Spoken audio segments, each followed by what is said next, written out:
Bonjour et merci d'être fidèle au rendez-vous du journal Écho de Lyon Décideur. C'est tout simplement le deuxième secteur économique en Auvergne-Rhône-Alpes. Pascal Gustin, président régional de la Fédération Syntec, l'organisation professionnelle qui fédère tous les métiers du conseil, de l'ingénierie, du numérique et de la formation professionnelle, est notre invité dans un instant.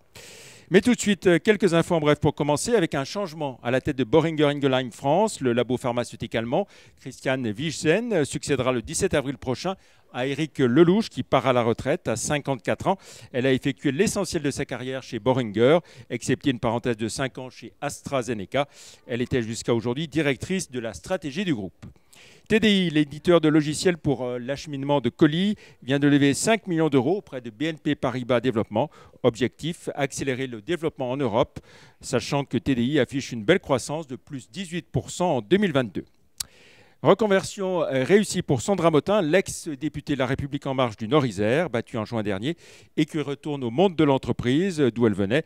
Depuis décembre, elle est DRH et responsable RSE de la société Le Froid Pécomarque, une entreprise de Vaux-en-Velin, distributeur dans l'univers du froid et lié au groupe espagnol Pécomarque. Ils ont été 3 à déposer un dossier en vue de la reprise de Navia, spécialiste des navettes autonomes en redressement judiciaire depuis fin janvier.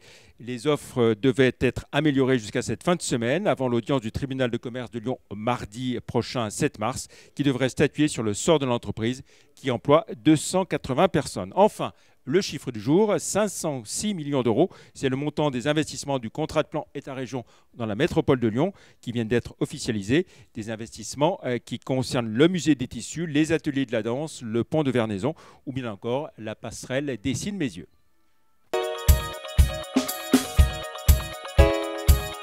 Place à notre invité à présent, Pascal Gustin, PDG d'Algoé et président de la Fédération Syntec Auvergne-Rhône-Alpes. Bonjour. Bonjour. Merci d'avoir accepté notre invitation. Alors, Fédération Syntec Auvergne-Rhône-Alpes, une importante organisation professionnelle, puisqu'elle fédère tous les métiers du conseil, de l'ingénierie, du numérique et de la formation professionnelle. En résumé, on peut dire, c'est le deuxième secteur économique dans la région. En tout cas, c'est peut-être même dans certains cas le premier, puisqu'en nombre de salariés, on peut considérer que maintenant qu'il y a plus de 120 000 salariés sur Auvergne-Rhône-Alpes et auquel il faudrait rajouter un chiffre qui est estimé au moins de 10 000 indépendants. Ce qui veut dire qu'on serait aux alentours des 130 000 personnes et qui regroupe en effet ces 4 branches dont on va parler et aussi une petite branche qui est Unimev, qui est représentée sur Auvergne-Rhône-Alpes par GL Events, donc qui est importante, qui font partie de la même convention collective. Voilà, pour tout ce qui est événementiel. Alors vous êtes réunis dans une même fédération, mais avec plusieurs branches. Est-ce que ça veut dire que chacun court encore dans son couloir ? Alors, d'abord, la fédération est quelque chose d'assez récent dans l'univers des représentations syndicales patronales. C'est une structure qui doit avoir une quarantaine d'années.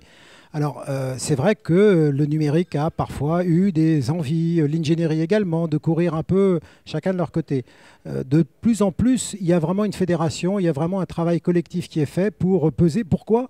Parce que ces branches ne sont pas si distinctes les unes des autres.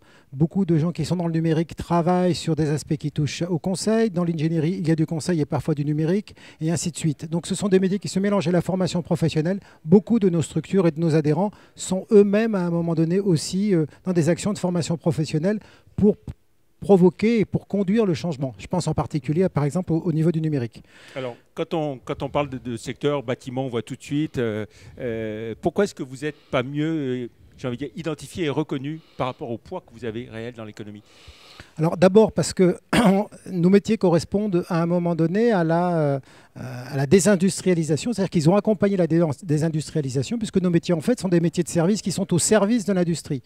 Donc de ce fait-là, ils ont été souvent rattachés à un moment donné à un certain nombre de branches professionnelles, la chimie, la métallurgie, ils s'en sont séparés, ils ont commencé à se fédérer, à se constituer. Et ils sont devenus multi-secteurs, multi-activités. N'oublions pas dans tout ça aussi la partie secteur public, qui est une partie qui est assez importante. Si on regarde ce que ça pèse, sur Auvergne-Rhône-Alpes, 120 000 salariés et plus de 14 milliards d'euros de chiffre d'affaires. Le numérique pesant à peu près 5, l'ingénierie environ 4, le conseil peut-être 3 et le reste étant réparti entre la formation professionnelle, ce qu'on appelle les acteurs de la compétence, et Unimev, qui est une plus petite branche de notre fédération. Ah oui, clairement, 14 milliards, vous êtes pratiquement au niveau du bâtiment qui a 18 milliards en Auvergne-Rhône-Alpes. Alors vous êtes, vous l'avez dit, au cœur des transformations des entreprises sur le numérique, la transition écologique. On va les reprendre dans le détail une par une. Transition numérique, pour commencer, où est-ce qu'on en est ? Est-ce qu'on peut dire que pour les ETI et les PME, c'est bien engagé, mais est-ce que c'est encore un peu problématique pour les très petites entreprises? Oui, Jean-Pierre, je vais vous reprendre sur un terme. On n'est pas au service que des entreprises, on est aussi au service des territoires. Et c'est quelque chose d'important. Quand on parle des PME, Territoire et collectivité locale, voilà. en regard, on pourrait mettre les petits territoires, les petites mairies, les petites communes. Et nos métiers vont intervenir aussi sur ces territoires-là. Alors c'est vrai que la digitalisation et toute la partie numérisation de l'économie est moins importante et moins rapide.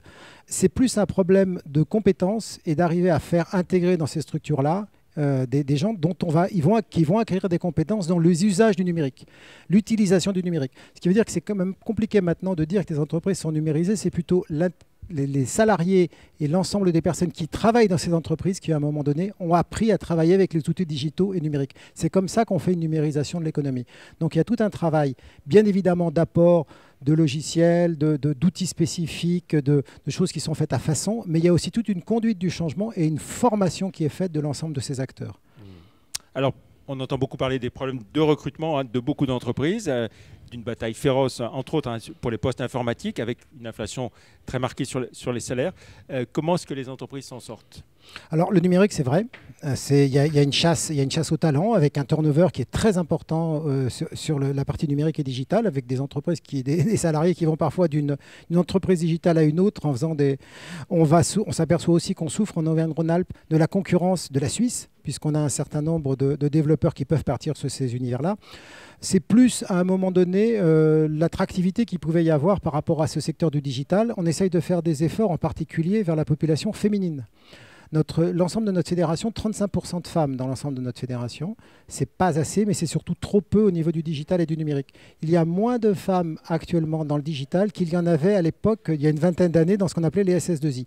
Donc c'est un métier qui n'est pas suffisamment attractif pour toute la gente féminine. Et c'est très dommage parce que ce sont des métiers qui pouvaient parfaitement correspondre à leurs attentes. Un gros enjeu aussi sur l'organisation du travail. Après la crise sanitaire, on a vu se développer le télétravail. Comment est-ce que ça se passe avec un peu de recul maintenant? On peut parler d'un changement en profondeur en termes d'organisation du travail dans les entreprises et les collectivités. Alors, c'est un changement en profondeur puisque nos clients, nous sommes au service de nos clients et nous intervenons en général chez nos clients. Et nos clients eux-mêmes sont très souvent en télétravail. Ce qui veut dire qu'en effet, il a fallu modifier complètement nos relations, aussi bien sur les gens qui vont travailler en interne dans les entreprises que les gens qui vont intervenir chez nos clients et qui sont sur le terrain. Ça se passe plutôt bien sur des métiers où il y a, par exemple sur le digital, ça se passe de façon plus réduite et moins importante dans les métiers où la notion de créativité est très importante. N'oubliez pas, j'espère que la notion de télétravail s'accompagne pas toujours d'une notion de créativité, de ce qu'on appelle l'intelligence collective. Donc là-dessus, il y a parfois des réserves qui sont émises, mais globalement, il y a forcément 1 à 2 jours de télétravail maintenant par semaine dans les entreprises de Syntec, au minimum. Alors, on a vu surgir aussi le débat sur la semaine de 4 jours autour de LDLC et de quelques entreprises. C'est un sujet dont vous parlez, vous, au sein de la Fédération Syntec? Oui, ce sont des métiers, ce sont des choses dont on parle, sachant que notre enjeu, c'est souvent d'intégrer des jeunes diplômés, des gens qui sortent d'école. N'oubliez pas que sur les gens qui sortent, par exemple, des écoles d'ingénieurs, plus de la moitié vont dans les métiers de la Fédération Syntec. Donc il y a tout un travail de professionnalisation, d'intégration de l'ensemble de ces jeunes.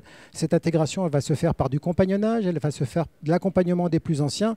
Et c'est vrai que réduire le temps de travail ou concentrer le temps de travail, même si dans certains cas il peut être équivalent en termes de productivité, n'est pas forcément les éléments qui sont parfois le plus formateurs. Donc voilà, il y a certainement des réserves par rapport à cette semaine de 4 jours qui est appelée des vœux par certaines entreprises, pour qui ça correspond peut-être aussi à un atout en termes de marque employeur, mais d'autres entreprises n'ont pas ces problématiques et restent attractives malgré le fait qu'elles ne déploient pas ces expériences. Pour le moment, on s'aperçoit que les exemples qui sont donnés sont plutôt dans le champ, par exemple, d'LDLC, de la distribution, ce qui n'est pas vraiment du numérique, ni de l'ingénierie. Alors, on voit beaucoup qu'il y a une quête de sens très forte des nouvelles générations dans leur choix d'entrepreneurs, d'entreprise. La place de la RSE dans l'entreprise est un critère de plus en plus déterminant. Il est fondamental. Les gens sont à la recherche de sens. Et c'est vrai, de ce côté-là, que l'attractivité des métiers de Syntec est très forte parce qu'il faut quand même que vous voyez que nous sommes impliqués dans l'ensemble de la transformation des entreprises, des territoires, sur les aspects qui touchent au numérique, mais surtout des aspects qui touchent à la transition écologique, à la transition énergétique. Et là, nos métiers sont énormément attractifs pour tous ces jeunes qui veulent à un moment donné construire quelque chose de différent et accompagner l'ensemble des territoires et des entreprises vers plus de sobriété, vers plus de décarbonation, vers plus, à un moment donné, de nouvelles réponses à ces enjeux climatiques, à ces enjeux écologiques, à ces enjeux de qualité de vie. Donc nos métiers sont très attractifs et c'est là où ça se fait. Et c'est là un de nos éléments les plus forts au niveau de la fédération. Nous affirmons et nous prouvons que nous sommes un des acteurs majeurs de ces transitions qui s'opèrent, au service bien évidemment de l'ensemble de décideurs. Alors vous avez commencé de l'aborder, hein, l'autre grande transformation, c'est la transition écologique, la contribution des entreprises en matière de décarbonation. Comment tout ça se passe et s'organise dans les entreprises et dans les territoires, dans les collectivités? Alors, ça se passe actuellement, on est beaucoup sur le thème de la sobriété. On s'aperçoit qu'il y a encore des tas de choses à faire par rapport à ça. Je prends par exemple le tissu des PME ou des ETI. Sur des entreprises qui ont l'impression d'avoir fait des efforts par rapport à ça, il y a encore énormément de progrès à accomplir et modifier les processus de production, modifier l'organisation du travail conduit à plus de sobriété. Après, il va falloir passer à des étapes qui sont plus importantes. Sachant que sur tous ces enjeux, ne l'oubliez pas, Jean-Pierre, on est sur des sujets où il y a tout un investissement qui est un investissement souvent qui est un investissement non productif, non rentable. Souvent, on est en train de remplacer des structures existantes. Sur les investissements majeurs au niveau des infrastructures, il y a tout ce qu'on appelle les investissements visibles et les investissements non visibles.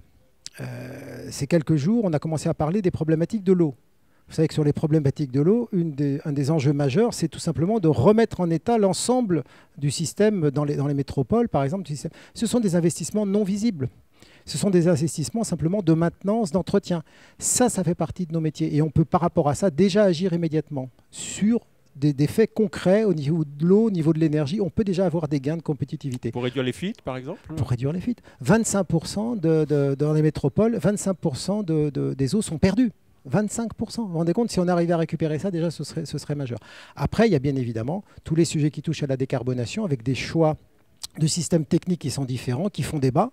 Et que ce soit sur les ENR, que ce soit sur la problématique, par exemple, des véhicules du futur, avec l'arrêt des véhicules thermiques en 2035, ce sont nos métiers qui sont directement concernés et qui mettent en œuvre ces décisions qui peuvent être prises ou qui ne sont pas encore complètement prises, sur lesquelles il y a toute une phase de transition qui reste complexe à mettre en œuvre. Très bien. D'un mot pour finir, quelles sont vos grandes priorités, vos grands chantiers pour 2023, la Fédération Syntec Auvergne-Rhône-Alpes?